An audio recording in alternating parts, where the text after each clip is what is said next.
बिस्मिल्लाहिर्रहमानिर्रहीम। अल्लाहुम्मा सल्ली वसल्लिम अला नबीना मोहम्मद।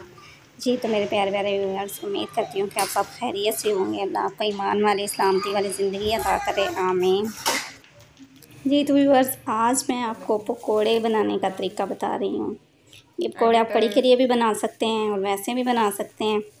तो मैंने कड़ी बनाई थी और कड़ी में मैंने बेसन ही डाला था, लेकिन गलती से मेरे मुंह से मैदा निकल गया, तो प्लीज़ मुझे माफ़ कीजिएगा। और पकोड़ों के लिए सबसे पहले मैंने लिया है बेसन, और बेसन में मैंने डाली है पालक। पालक के बाद मैंने प्याज, एक बड़ा प्याज मैंने बारीक कट कर लिया था, और सब्ज़ मिर्ची कुछ कट कर ली थी, वो डाल के।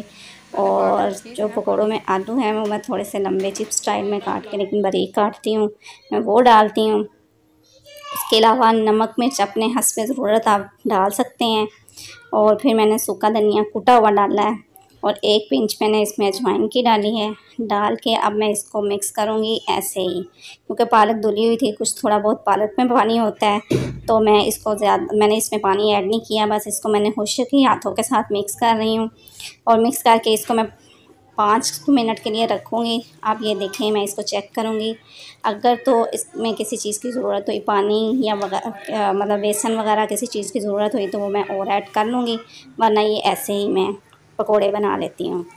तो ये आप चम्मच के साथ भी बना सकते हैं, तो हाथों के साथ भी बना सकते हैं। मैंने दोनों तरीक़ों से इस वीडियो में आपको बता दिया है। ये मैं चम्मच के साथ डाल रही हूँ, ये आपके अपनी मर्ज़ी है। चम्मच के साथ डालते हुए ज़रा थोड़ा सा पकोड़े को फैला लिया करें, ताकि वो अंदर से कच्चा भी ना रहे और उसकी शेप भी अच्छी आती है।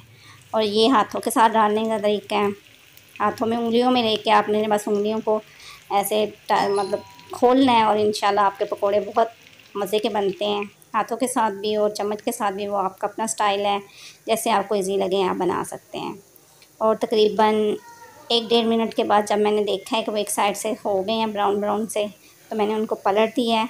पलट के अब मैं थोड़े से इधर से पकाऊंगी, और जब ये अच्छी तरह से ब्राउनिश सा शेड आ जाएगा, तो फिर मैं पकोड़ों को निकाल लूँगी और इनको सर्व करूँगी। ये पकोड़े वैसे मैंने कड़ी के लिए बनाए थे, और ये मैंने पकोड़े अपने प्लेट में डालने हैं आपको दिखाने के लिए, सर्व करने के लिए बिल्कुल रेडी हैं। उम्मीद है आपको मेरी वीडियो पसंद आई होगी। प्लीज़ लाइक शेयर सब्सक्राइब ज़रूर किया करें, मुझे दुआ में याद रखा करें, और मिलते हैं अगली वीडियो में। तब तक के लिए इजाज़त दीजिए। अल्लाह हाफ़िज़।